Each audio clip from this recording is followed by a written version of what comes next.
আমি আবু সাইদ হত্যা মামলায় ৩ জন আসামির পক্ষে ট্রায়াল করেছি।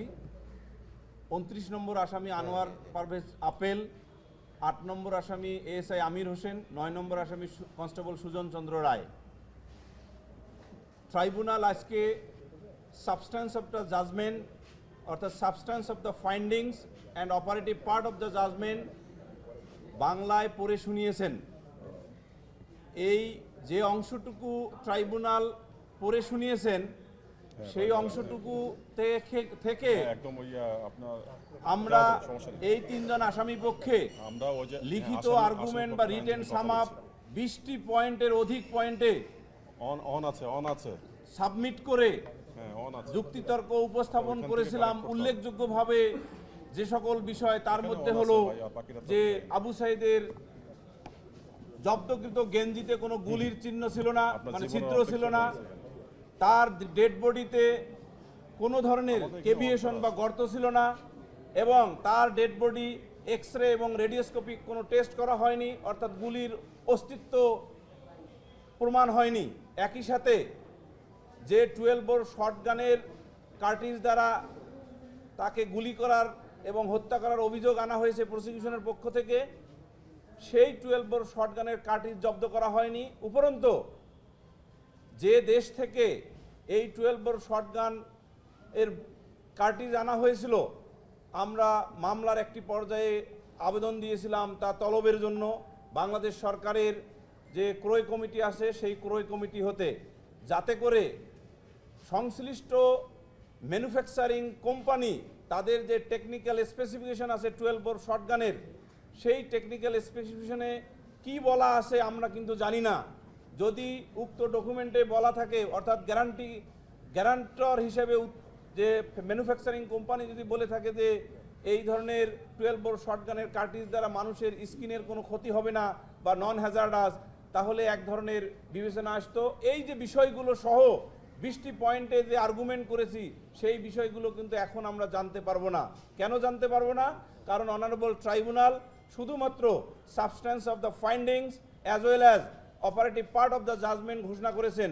সেই operative part of the judgment অনুসারে আমাদের কন্ডাক্টেড 29 নম্বর আসামি একটি চার্জে হাজতবাস এবং হাজতবাসকালীন বা আন্ডারগন, আর বাকি চার্জগুলো থেকে খালাস পেয়েছেন। আর 8 এবং 9 নম্বর আসামি মোট 5টি চার্জে অভিযুক্ত হয়ে ট্রায়ালের সম্মুখীন হয়েছিলেন। তার 4টি চার্জ হইতে 2 জনে খালাসপ্রাপ্ত হয়েছেন। মাত্র একটি চার্জে তাদের 2 জনকে মৃত্যুদণ্ডে দণ্ডিত করা হয়েছে। আমরা ট্রাইব্যুনালের আপাতত উক্ত রায়ে সংক্ষুব্ধ প্রত্যাশার নিরিখে, যেহেতু আমরা প্রত্যাশা অনুযায়ী খালাস পাইনি, আমরা রায়ের কপি অর্থাৎ পূর্ণাঙ্গ রায়ের কপি হাতে পেয়ে পুঙ্খানুপুঙ্খ বিশ্লেষণ করে মহামান্য আপিল বিভাগে দায়ের করে আপিল শুনানি অন্তে খালাস পাবো বলে দৃঢ়ভাবে বিশ্বাস করি ইনশাল্লাহ। আপনি কি বলতে চাইছেন আপনার এই 2 আসামি গুলি করে নাই? আমাদের আর্গুমেন্ট অনুসারে এবং যে ডকুমেন্টটা আনা দরকার ছিল, অর্থাৎ যে সময়ের এই যে 12 বোর শটগানের গুলি করার যে অভিযোগ, অর্থাৎ ঘটনার যে তারিখ, তার আগে ডেফিনেটলি তৎকালীন সরকার এটা কিনেছিলেন। তাহলে এটা বাংলাদেশ সরকার একটা ক্রয় কমিটির মাধ্যমে যে গুলিগুলো কেনেন 12 বোর শটগান বা অন্যান্য অস্ত্র, প্রত্যেকটি অস্ত্রের একটা টেকনিক্যাল স্পেসিফিকেশন থাকে। সেই টেকনিক্যাল স্পেসিফিকেশনের ডকুমেন্টটা তলব দেওয়ার জন্য আবেদন দিয়েছিলাম। অনারেবল ট্রাইব্যুনাল যেহেতু আনেনি, তাহলে এখানে একটা সন্দেহ থেকে যায়, এবং এই সন্দেহটা আরও একটি বিষয়ে স্পষ্টীকরণ করে। সেটা কোনটি? সেটা হলো যে তার জব্দকৃত গেঞ্জির অংশে গুলির ছিদ্র নাই। আরেকটি বড় বিষয় হলো, একটি মানুষ যদি গুলিতে আহত বা নিহত হয়, তাহলে তার দেহে যে অংশে গুলি লাগবে সেই অংশে কিন্তু টেম্পোরারি কেভিয়েশন হবে, এটাই মেডিকেল সায়েন্সের কথা। সেই টেম্পোরারি কেভিয়েশনের অনুপস্থিতি অ্যাজ ওয়েল অ্যাজ ভিকটিম অর্থাৎ আবু সাইদের ডেড বডির এক্স রে এবং রেডিওস্কোপিক টেস্ট না করার কারণে তার দেহে গুলির কার্টিজের কোনো অংশ ছিল কিনা সেটাও কিন্তু আমাদের অজানা। এই যে অজানা, এটুকুই আমাদেরকে সন্দেহের স্কোপ তৈরি করে দেয় যে হয়তো সে গুলিতে মারা যায়নি। মানে আপনার মক্কেলের ফাঁসি হয়েছে, তার দ্বারা বোঝা যায় যে আপনার আর্গুমেন্টটা মিথ্যা প্রমাণিত হয়েছে। না, এটা বলা যাবে না। কারণটা হলো আমরা এখন পর্যন্ত জানি না, আমি আগেই বলেছি যে substance of the findings honourable tribunal বলেছেন। আবার আমরা যদি সংখ্যাগরিষ্ঠের নিরিখে ধরি তাহলে আমাদের আর্গুমেন্ট যথাযথভাবে অন্ততপক্ষে 4টি চার্জের ক্ষেত্রে বিবেচনা হয়েছে জন্য 4টি চার্জের নিরিখে আসামি 2 জন কিন্তু খালাসপ্রাপ্ত হয়েছেন। সুতরাং এটা বলা যাবে না যে ওটা মিথ্যা, বরং এটা বলা যাবে যে এটা সত্য। দুলু ভাই, একটা জিনিস মজার ঘটনা যে আদালত তার ইয়ের সময় বলেছেন, প্রথম যে সদস্য উনি বলেছেন কোনো সময় আপনাদের জেরা বরঞ্চ প্রসিকিউশনকে সহযোগিতা করেছে।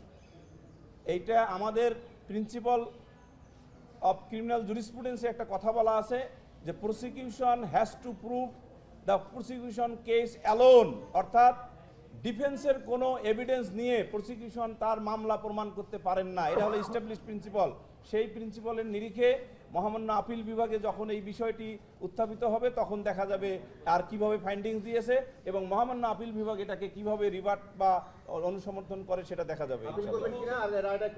হ্যাঁ, আমরা ডেফিনেটলি নকলের জন্য আজকেই আবেদন প্রসেস করেছি এবং একটু পরে দাখিল হয়ে যাবে এবং আমরা যথাযথ সময়ের মধ্যে এবং এটার আপিল করব এবং প্রত্যাশা রাখি যে আপিলে আমরা ন্যায় বিচার পাবো। পুরো রায়টা আসলে যে বিষয়ে হয়েছে, যে আর্গুমেন্টগুলো আমরা করেছি তাতে আমার কাছে মনে হয়েছে যে এই রায়টি প্রত্যেকটা আসামির ক্ষেত্রে সংক্ষুব্ধতার কোনো জায়গা আছে এবং প্রত্যেকজন আসামি হয়তো সংক্ষুব্ধতার সেই জায়গা অনুসারে আপিল করবেন এবং আপিলের নিষ্পত্তির মাধ্যমে রায়টি কেমন হয়েছে না হয়েছে সেটা তখন মন্তব্য করা যাবে, তার আগে করা ঠিক হবে না। এবং আপিলে যেসব বলছেন যে এই অস্ত্রের ব্যাপারে বিশেষ করে পরীক্ষা নিরীক্ষার কথা বলছেন, আপনি কি আপিল করলে এইসব বিষয়গুলো এই ডকুমেন্টগুলো আনার কোনো? ডেফিনেটলি আমরা আপিলে এই বিষয়গুলো রেইজ করব বা এজিটেশন বলে মহামান্য আপিল বিভাগে এই বিষয়গুলো এজিটেশন করব এবং এই ডকুমেন্টগুলো তলবের জন্য আইনগতভাবে যে পদক্ষেপ নেওয়া দরকার অর্থাৎ এজিটেশন এবং অন্য কোনো যে প্রসেসে কল ফর সেই সকল বিষয়ে পদক্ষেপ নেওয়া হবে। ঠিক আছে, ঠিক আছে।